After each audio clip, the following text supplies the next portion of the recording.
Huling-huli ng kamera ang reaksyon ni Lebron nang matawag sa wakas ang pangalan ng kanyang anak na si Bronny James. Nagkaiyakan na mga idol.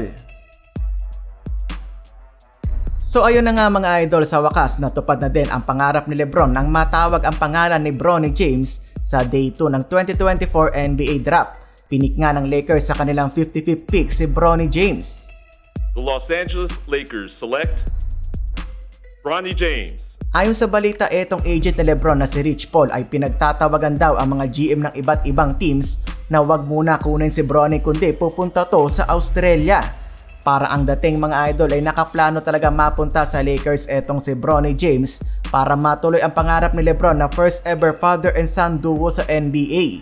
Ito ang ilan sa mga nakalap nating clips kaugnay sa reaksyon ni Bronny James nang matawag ang kanyang pangalan. Kita din sa likod etong si Lebron James na ayon sa balita ay naging emosyonal mga idol.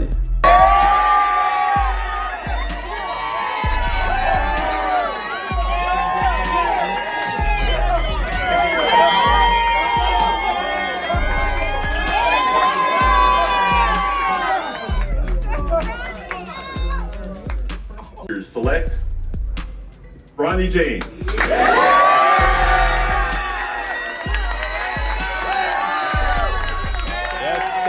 Yes, sir.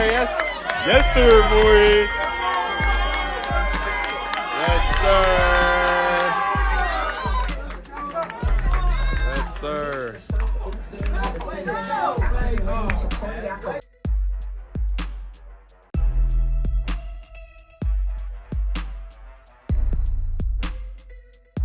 Grabe din ang pinagdaanan ni Bronny James mga idol. Kung maalala nyo ay kamuntikan pa huminto ng basketball si Bronny matapos atakihin ng cardiac arrest.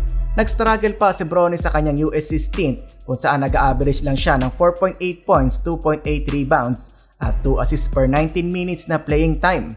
Nakabawi naman ang anak ni Lebron sa nakalipas na NBA draft combine kung saan nagpamalas naman si Bronny at nakakuha ng ilang magagandang scouting reports. Sigurado mga idol, dikdikan na magiging ensayo ng father and son duo sa Lakers. Yan ang mga aabangan natin sa mga susunod na araw.